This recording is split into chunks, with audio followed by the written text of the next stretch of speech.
Hey, all you cool cats and kittens. Welcome to the State Pentathlon Veterans Roundtable. We are happy to have coaches from all over the state with us tonight. Go ahead and put where you're coming from in the chat. It's great to see. I know there's a lot of coaches from Frisco ISD, which is where we are from, but I would like to see how far our span is tonight through this Zoom meeting. So go ahead and put in the chat where you are coming from. I'd like to start off with a video tonight that really needs little explanation going into it.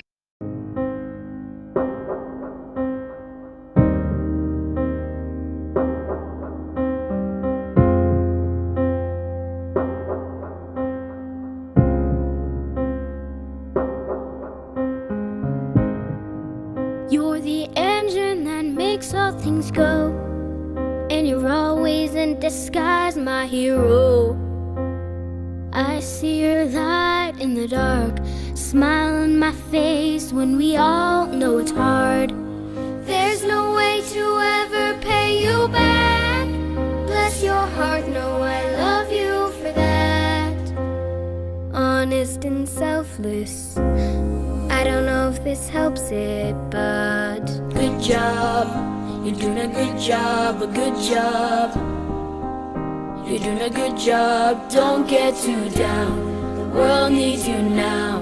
Know that you matter, matter, matter, yeah. You're doing a good job, a good job. You're doing a good job, don't get too down. The world needs you now. Know that you matter, matter, matter, yeah. 6 in the morning. As soon as you walk through that door, everyone needs you again. The world's out of order. It's not a sound when you're not around.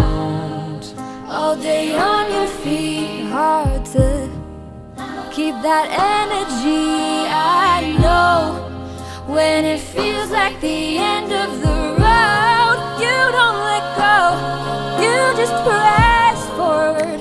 You're the engine that makes all things go, always in disguise, my hero.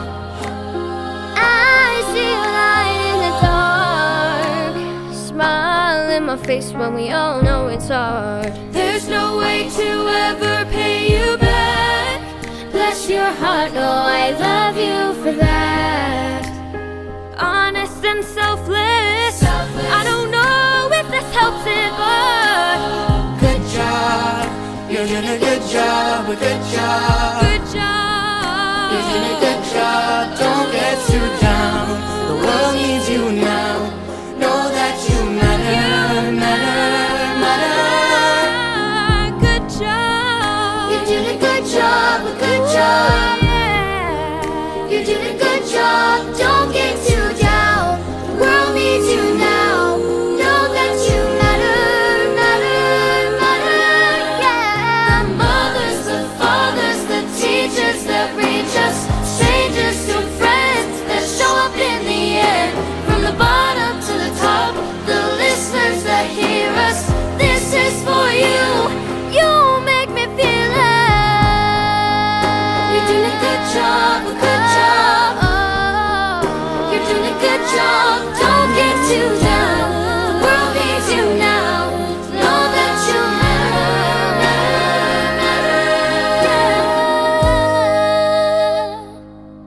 Thank you so much to our first responders, our healthcare workers, our mothers. Thank you to our moms and our dads. Thank you to our teachers who've helped us. We know it's been hard, but thank you. Thank you. Thank you. Thank you. Thank you. Thank you. Good job. I wanted to take a minute before we truly start this discussion, this roundtable, this meeting, and to remind you that you are doing a good job. Just showing up tonight is one step forward, and it's something that we don't necessarily have to do, but we're doing for the betterment of our students and maybe their intellectual abilities, but more importantly, their social emotional connection with the school, especially if you're having a virtual team or any virtual team members this year. I think it's something that our society takes for granted and they oftentimes forget to thank us for. Overnight, our job titles changed. We are now on the front lines. We are showing up to work every day and teaching these students, and we learned new technology, and we are taking work home, and we still have our families at home. And so I just wanted to remind you that regardless of what you do this year with Pentathlon, that you are doing a good job and you are meant to be here. All right, so I'll start off with a brief introduction. My name is Brittany Madden, and I'm a pentathlon coach here in Frisco ISD at Moss Middle School. I've been coaching pentathlon here at Moss for the last 4 or 5 years, and my partner coach is actually in this meeting too. Her name is Pyle Desai. She will be moderating the chat and the Padlet for us tonight, and we'll get more into how that's going to work a little bit later. But I just wanted to quickly introduce myself and kind of give us a tone for the meeting. As you may have noticed, this is the veterans meeting. Coaches that have been coaching for 2 or more years or feel confident in what they're doing, this is going to be kind of like a roundtable, although we're not going to have a whole lot of verbal discussion because there are over 70 of us in this meeting. We are going to be able to collaborate and share ideas. I'm going to share my ideas with you, and then you could add anything you'd like to add to the Padlet. Each of the ideas sections is on the Padlet, and you could collaborate on there. And then maybe at the end we'll have time for Q&A. I by no means am an expert at pentathlon. I just have been able to recognize what works well for our team and what doesn't work well, as well as I have been able to use my knowledge with technology and our learning management software to create a classroom online for our virtual team because 100% of our team is going to be virtual this year. We don't have any face-to-face team members. So that's a little bit about me and why I'm presenting to you guys tonight. It really is, yes, I may be facilitating this presentation, but it really is a collaborative time for us to bounce ideas off of each other, get ideas, take them, and really understand what the difference may be with our pentathlon teams this year as we are in a new state of mind, in a new world, in virtual land. As I mentioned, we are going to do quite a bit of collaborating tonight. Normally, if we were face to face in person for this training, we would hold a round table and kind of sit in a circle and collaborate and share ideas. However, we're not able to do that, and there's over 70 of us in this meeting right now. And it's not really feasible because I'm not the host of this meeting. I can't send us all to breakout rooms. Plus, I kind of want us to all stay in the same room so we can all have the share the ideas and see everybody's ideas. So this is our Padlet. You can either scan the QR code or type in the shortened link bit.ly/statepent21, and Pyle will be putting that in the chat, and I will also send the Padlet to everybody at the end of this meeting or in a couple of days once the recording is sent out, so that you have all of the collaboration ideas and virtual ideas there at your fingertips to go back and reference. One thing that's really important to every pentathlon program is the recruiting process. If you have a good recruiting process, you'll have enough kids on the team to hopefully bring a full team to competition and score more points that way. The more full your teams are, the better you will likely do at competition. So, some key points we want to bring up when we think about recruiting are using your data clerk as a resource. They can run reports for you for grades from previous years, pull report cards for you, kind of help you figure out the data collection piece of it to look at a full scope of the grade level. In the past, I've had my data clerk run a report for all current seventh grade students, their end of their final grades for the previous year in all of their core classes, and then you can do a sort to sort them into A level students, B level students, and C level students just from there. And if you need information on that, you can shoot me an email. I'm asking my data clerk what that specific one is, but it is similar to one that they would pull for NJHS qualifications. Okay, the second point is I have listed here rule out athletes for the fall until about January, but it's important to remember not to rule them out altogether. Just know that they probably won't be an active participant until after their season is over. So, likely in January is usually when we start to see the athletes show up.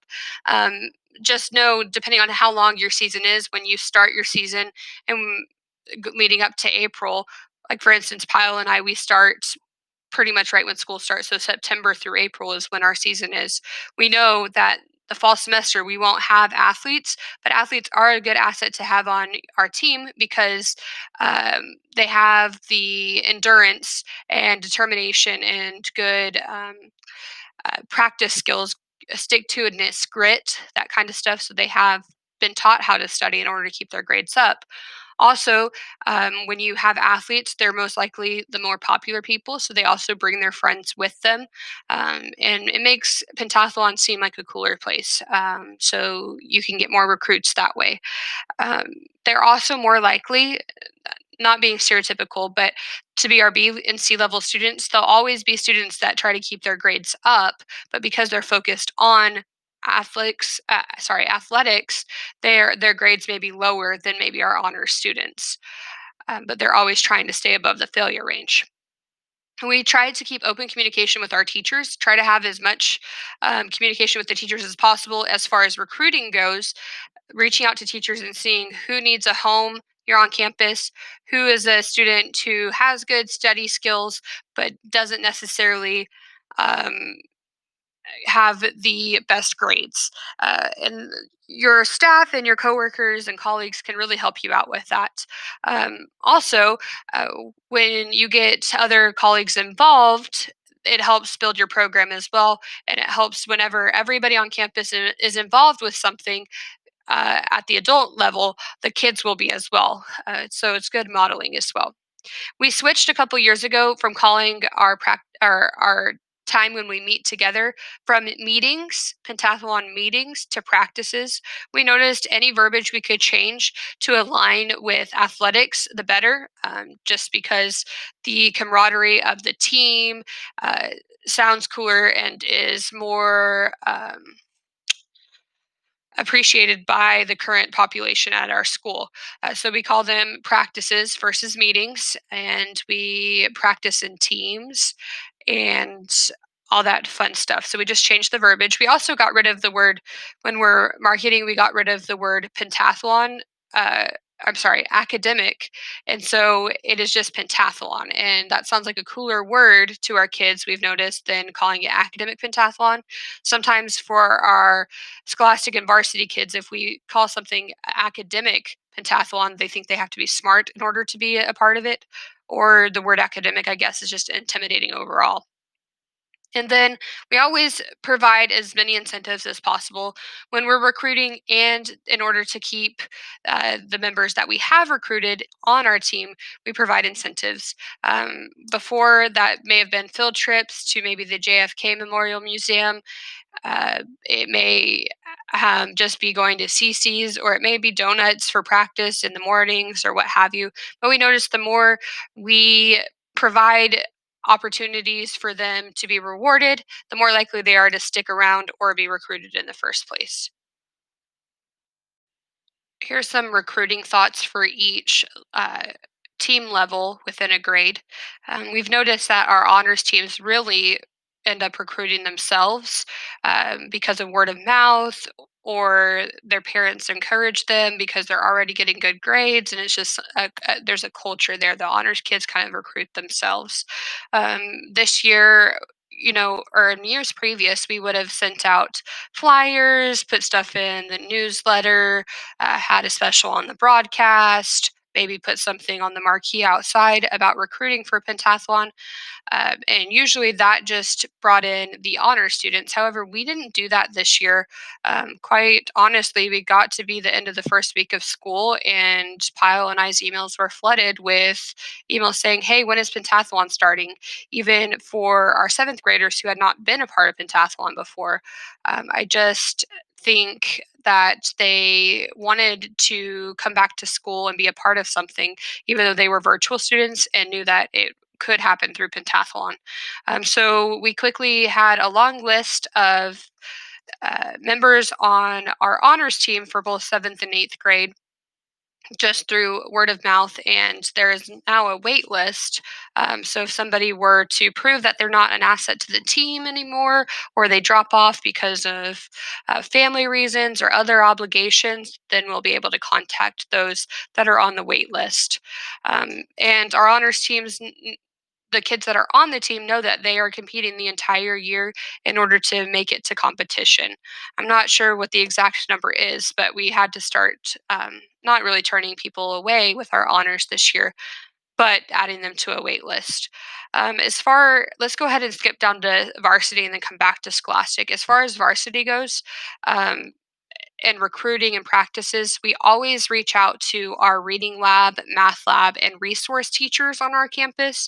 And they look forward to that email every year that Pile sends, kind of recruiting. Hey, who do you have in mind for our pentathlon program? We're looking for somebody who is able to dedicate themselves, has good study habits, but just may not be making the grades that their work ethic shows they should be getting, maybe because they're low or what have you. So we reach out to them kind of at the beginning of the year and see who they recommend. And then we also notice that it is very intimidating for our varsity members to come and be a part of practice with our honors members.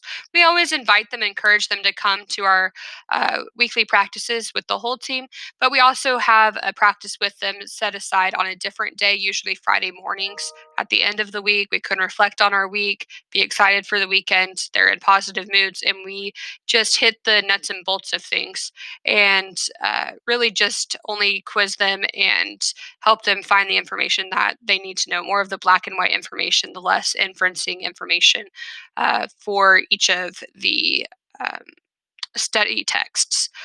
And then we'll go up to Scholastic, and that's an interesting conundrum because a scholastic team member can act often like an honors member, or they can often act like a varsity member. They're kind of that in betweener. So we invite them to both the scholastic and the varsity practices. Sometimes we encourage them to come to both so they can get two different perspectives. um, but these are truly, honestly, our kids that are just searching for belonging on campus. They just need some friends. They need to be able to collaborate and communicate. And Pentathlon is always a great place to do that. And you'll see later on in our presentation that we kind of have a different value when it comes to Pentathlon, or what our major values are not necessarily knowledge based. They're more social, emotional based, and that connection. So those are the people that need a place to belong. So we also reach out to a couple. We have kind of a seventh grade teacher on each team. We have two teams per grade. Each team in our school that will really give us great quality referrals for our scholastic kids, both seventh and eighth grade. And so we're able to see kind of the whole seventh grade who they recommend, or the whole eighth grade who they recommend. And then we make a big deal about it. We make a fancy invitation. We go down to their classroom when it was face to face, or now that we're virtual, go to their doorstep and make them feel special. Hey, your teachers referred you to us. They think you're pretty amazing, and tell them exactly why we want them and why they would be an asset and why we think this program would be good for them. And so we do that for both our scholastic and varsity uh, kids, but really the sense of belongingness is what we worry about when recruiting scholastic kids. Normally, if we were meeting in person or face to face, this would be a time where we would stop and collaborate and really participate in that roundtable type meeting. However, I am going to direct you to the Padlet. We'll collaborate there. Pile is moderating that. And I will keep pressing forward with the presentation. Next, we would normally also talk about physical versus digital. I don't know about you guys, but our team is 100% digital this year because our kids are virtual. Of course, if a kid needed a physical copy of the texts, we would be happy to provide that to them, but we haven't had that need yet. Our district has chosen their LMS, their learning management software, to be Canvas, and it is, once you get the hang of it, is very user friendly. So our students enjoy working in Canvas, and it's easy for us to get information out and assign assignments. And we'll talk a little bit more about the cool stuff we do with our Canvas a little bit later. If we were in person doing our pentathlon, or having a pentathlon team in person, there's great things to talk about doing the physical textbook. Obviously, students can manipulate the text the way they want it. They can highlight, they can add notes, and our students are starting to figure out that they can do that digitally as well. It just looks a little bit different. So that is as much as I'm going to go into with physical versus digital resources. If you want to add anything to the Padlet, please feel free to do so. I would love to hear what you guys are doing with your resources this year. Everyone's pentathlon season looks a little bit different on when they start. For our teams, we usually start at the beginning of September and carry all the way through to competition, regional competition in April. Um, One important thing that we realized a couple years back is that we sit down at the beginning of the year and kind of map out where we want to be at certain points in the year, and make sure breaks fit into that. So here is a simple schedule of what we kind of like to do. And when we were meeting in person for our teams, we met twice a week, Monday mornings and Thursday afternoons. Monday was more of a study session, kind of a quieter session. We had donuts, and students really just worked together to complete their assignment for the week. And then Thursday, we got together. It was more of a social session, and we went over the assignments and over the topic that we were studying that week. So we would say, okay, we have 5 weeks before Thanksgiving break. 5 weeks seems like an ample time to do. And then we would pick a text. So we would do like fine arts or something. And then that fifth week, we would say that the fine arts had 4 sections. We would do a section a week. And then the fifth week, they would prep on Monday for an assessment, and Thursday would be the assessment, and then we let them loose for break. We also like to use breaks to our advantage, either for studying or for implementing new information. We don't like to really leave them stagnant. So, a great idea is that over breaks, either spring break, Christmas break, or Thanksgiving break, or what have you, we have them do something with the text. If it is take some assessments, they do that. Or we have had them read the topic novel. This year is Spies over break before. Um, this year we started with Spies just to add context to our studies. Um, but they come back from break, they would have read, let's say, Fever last year, and then we go over the summaries and analysis of Fever when we get back. So we really just try to make sure that we space things out appropriately in order to accomplish everything we want to accomplish within the season, the practice season. All right, now would be another time in our roundtable we would stop and chat. Reminder, I am not an expert on this. I'm just sharing with what my experiences and what we found to work for our teams. We would love to hear from you, and really create this sense of collaboration in this training today, on what is working for you, when it comes to scheduling, and when it comes to recruiting and all that good stuff that we've covered so far. You will see in the Padlet there's a column for each of the topics we are discussing. Just go ahead and add your thoughts, or what is working or what isn't working for you and your team. Okay, so moving right along, we have understood that there are about 5 things that don't work for our team that maybe we thought would have worked at some point. So I'm going to go over those 5 things and talk about each one of them briefly. The first one is going for the gold. Um, we found that when we actually go for the gold and our heads are in our books from September until April, we don't actually end up succeeding. And I like to say it's because we're putting our emphasis and our value on the wrong part of pentathlon. Some people may think that the most important part of pentathlon is succeeding, quite literally, and taking home the gold and taking home lots of medals and progressing past regionals. For us, me and Pyle, our team at Moss, that's not what is important to us. And we'll share with what is important to us a little bit later. But we found that even when we expect to do well and we try our best to do well, going for the gold and having that expectation for our team members doesn't ever work out. In fact, we get less than we do when we don't strive for the gold. The second thing is games all the time. We have had seasons where the students read, create a game over their notes, and then we play the game. And it's just read, game, read, game, read, game. We have found that, yes, them inputting their notes into a Kahoot, that's great for reiterating the information with their brain and solidifying memory. However, it wasn't beneficial to the team. We didn't see a whole lot of positive repercussions from that. So we found that games all the time isn't working for us. And in fact, we like to take the time to just sit and have a discussion. Those discussion, deeper level questions may not show up on the assessment. But they do help them on usually the essay portion of competition, and it helps them be able to make connections to their own lives, which helps them retain the information and create that memory better. Okay, this kind of goes with going for a gold, but high expectations for all. We can't have high expectations for our varsity kids. It's just not plausible. And we want to make sure we have a fun environment and not a stringent environment. So we found that when we have high expectations for all, just like when we are striving for the gold, we don't have a whole lot of reward from that.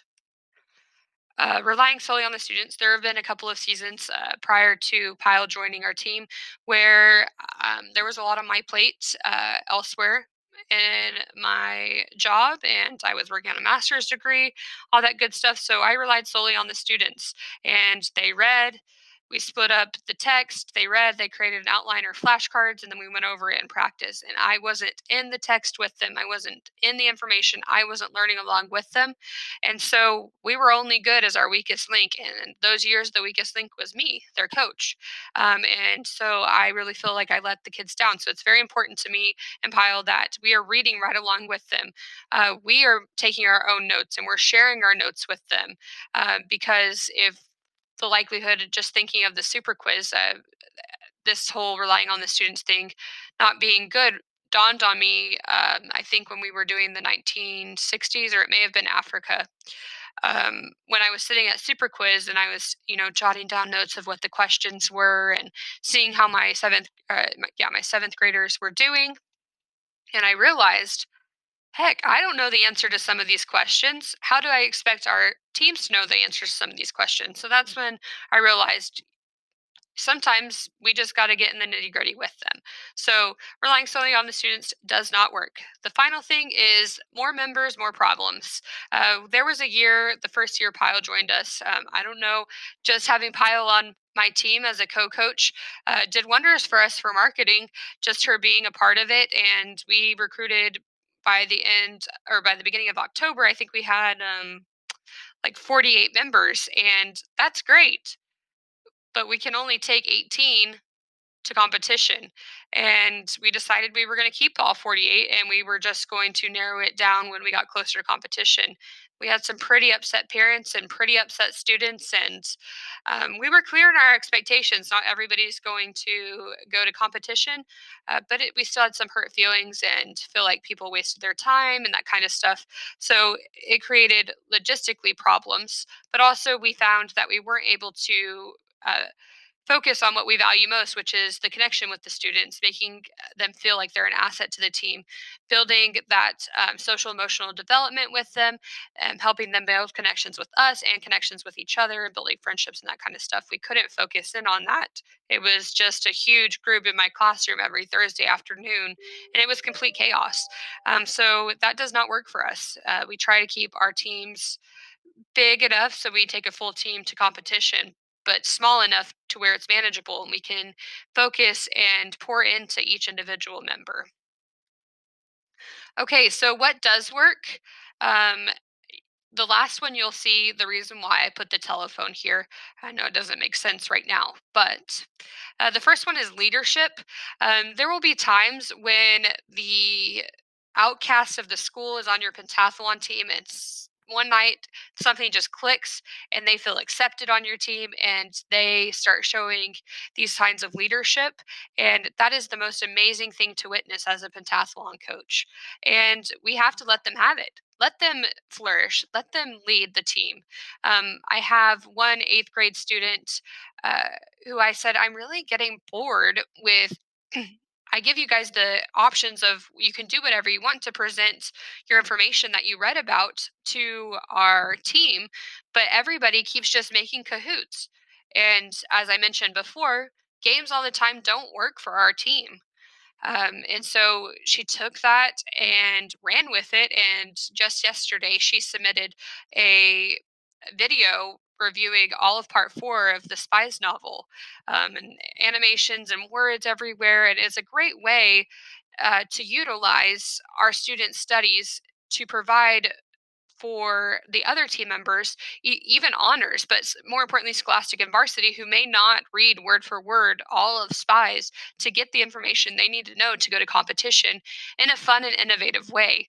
That's just not text on a book that they're having to highlight. It's just the nitty gritty, what they need to know in a fun way. So we're reaching multiple intelligences there as well and learning styles and preferences. So allow them to be leaders, allow them to share their ideas with you on what's going well or what's not going well, and kind of make yourself a member of the team as well. We try our best not to lead our team. We try to read the room and let people take on leadership skills. So, all right. The next one is flexibility. I think this is a given for anybody right now, any teacher, any parent. I think pretty much any career is being flexible as we're in the pandemic. But this is a big value that we have, regardless if we're face to face or virtual. And that's flexibility.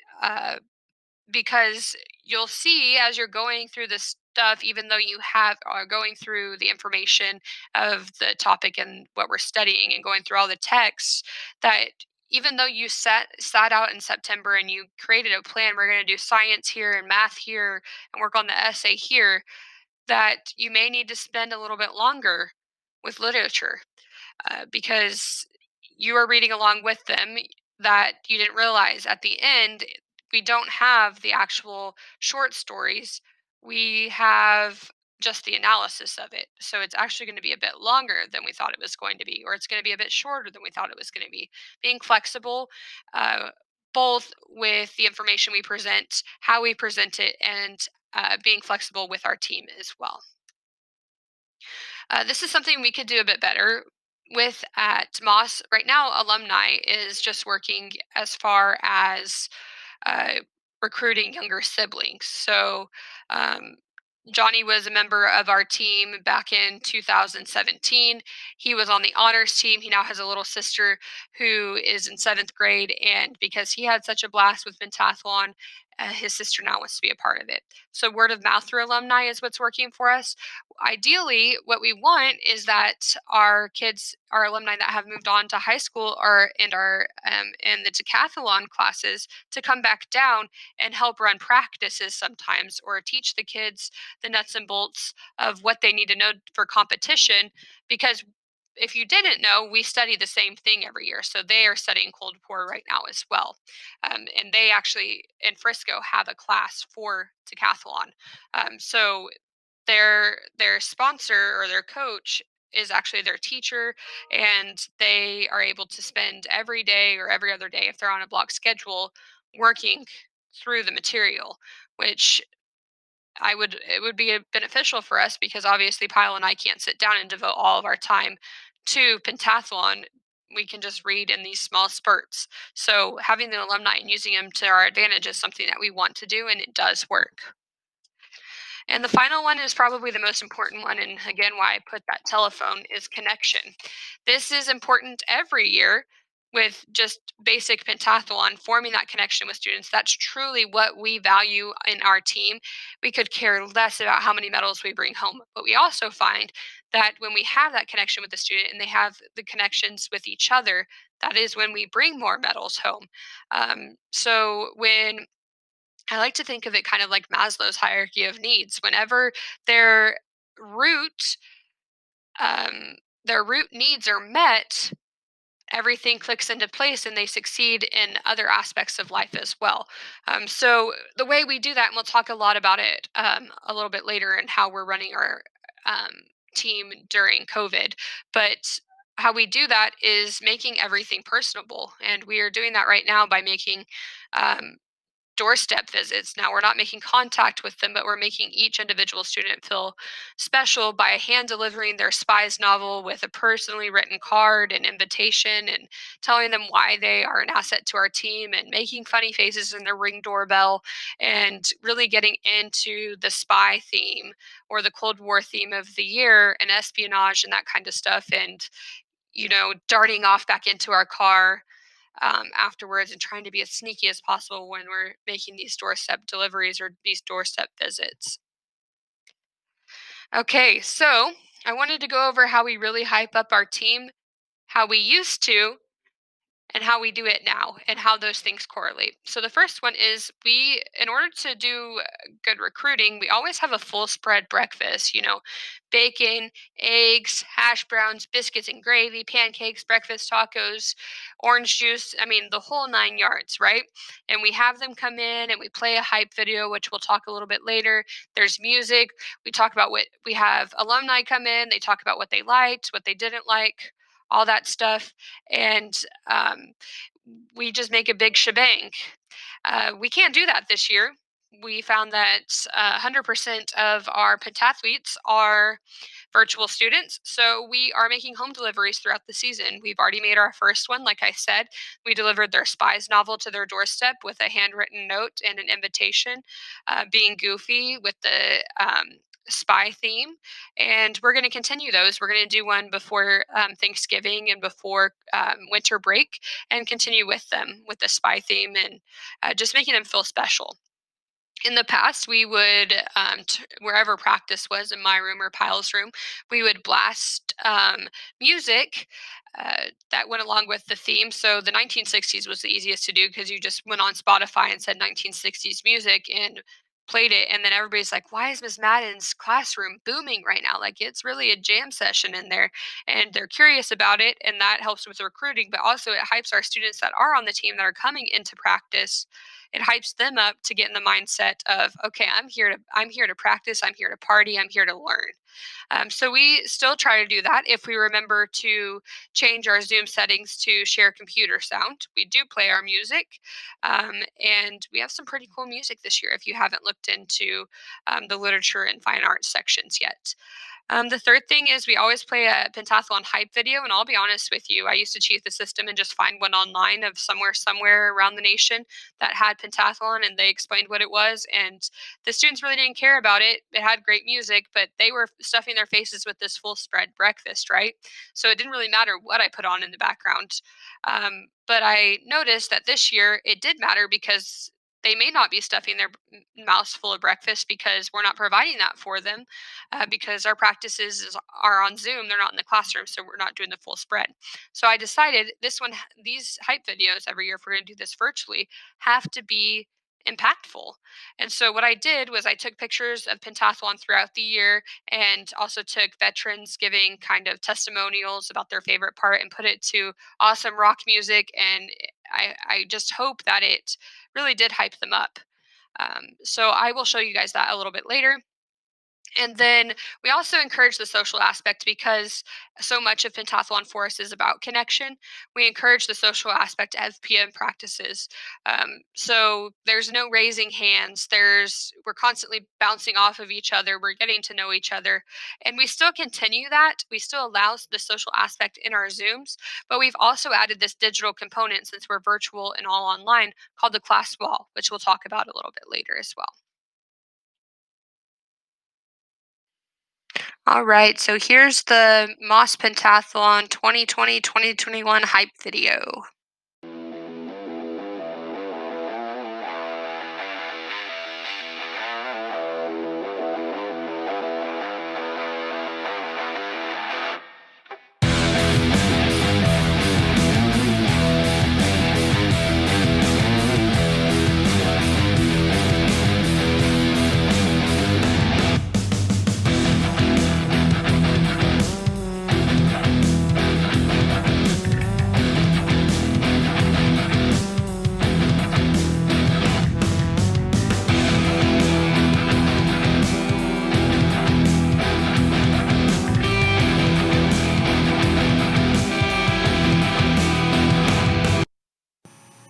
My favorite part about pentathlon is that it's not stressful, and then no one ever criticizes me for knowing useless facts, because every fact counts.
So my favorite part of pentathlon is probably how we get to learn new stuff and have the opportunity to do that, and how we can talk to other people, see their perspectives, and yeah. And my favorite memory of pentathlon is from last year. We were talking about fever, and we were just kind of have like this big book discussion.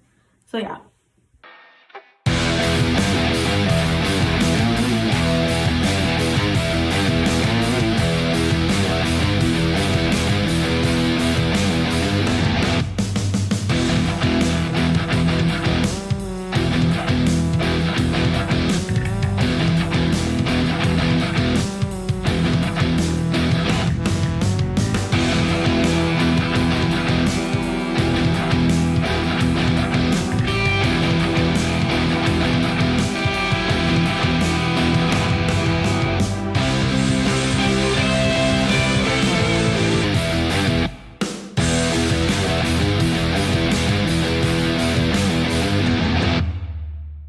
So that is how we hyped up our pentathlon team this year at the beginning of the year during September. Here is what we sent at the end of September. We did door deliveries with the spy novels that our district purchased for us, and we had this postcard for each student made, the address is being covered up. But on the back, we wrote a handwritten note to them telling them why we appreciate them, why they are an asset to the team, and how excited we are for this school year. And we kind of got goofy with it and continued with the spy theme as well. Here's some things we have planned. We're going to have a top secret goodie bag delivered probably before winter break. I also wanted to show you this like spy background information thing. If you haven't started yet, this would be a great way to collect information. And all these like templates and ideas are out on Pinterest and Etsy and whatnot. Okay, so we were going to talk about the class wall. So the class wall is something that I discovered when I was in my master's program. And basically, what it was is even though you go through the master's program likely with the same people in all of your classes, every 8 weeks you start a new class. So you would post on the class wall a little bit about yourself, an update on your life, all that good stuff. And that's what I wanted to continue here. So every time we start a new text, so we move on from literature and we start fine arts or what have you, we would have them go and post on the class wall. It allows us to get to know them better and have them make the connection with us, but also make the connection with their peers. Also, I like to break that wall in between the student teacher relationship and kind of let them remember that we are humans too and we have interests and we like to have fun. Here, I'm not going to insult you by reading it to you, but here were the instructions. I gave them some guiding questions and they responded. So here's some examples. This kid was in my sixth grade GT English class, and he remembered when we were studying the Cold War and science fiction when we read Dr. Seuss's Better Side Up, Better Side Down, or Butter Battle book, and we had a full on debate for a whole class, and they dressed up and um, that kind of stuff. And he was on the butter side up side, and they won the debate. So he was sharing that that's what he knew about the Cold War. And so just recollecting that and being super excited for him that this is how I responded. Here's another kid that said he had an interest in the Warriors and Steph Curry. So I provided a meme there just to be able to relate to him. And just keeping with the spies theme, we try to be as goofy as possible and cater to that theme. So, our first mission, I addressed them as agents. They had to crack a code in an escape room through Google where they were picking locks. And then, when they cracked that code, it gave them information to their first practice, or what we're calling missions this year, to go with the theme. And it also gave them access to my notes for part one of the spies novel, which ended up being pretty important for them because they had to create um, their shareable that they're going to share with the Scholastic and varsity team. So carrying on to mission 3, I introduced the top secret spy meeting, which is just our practice via Zoom. If they needed updated correspondence and getting ready for mission 3 and posting on the discussion board and using stuff like directives. And then I'm always a fan of alliteration. And then this is the one we just posted the other day. We had finished the spies novel. We wrapped up that discussion. So we were moving on to literature. And so I said, this just in, we heard from headquarters today that the Soviets are onto our studies. We must lay low and change our direction. We will be shifting our studies to hopefully get them off of our trail. In order to prepare for this week's practice, you need to, and then that's the secret sauce. So I blurted out, after you have done so, read the following. And then I ended it with when practices and reminded them to lay low. Just keeping in mind, like, the more goofy you are and the more relatable you are to them, the more connected they will feel with you. And also, that is important for you to know the information that they are competing with as well. So, the Cold War, what is this about? I put a pentathlon on the Padlet column for this as well, if you have any important information you'd like to share about learning about the Cold War for yourself. All right, so we're going to take this time now to go over the Padlet and collaborate and share ideas. Thank you so much for being here and the time you spent to gather ideas and share ideas and take back. And remember, regardless of what you choose to do this year, just being here is good and everybody appreciates you and you are doing a good job. Thank you.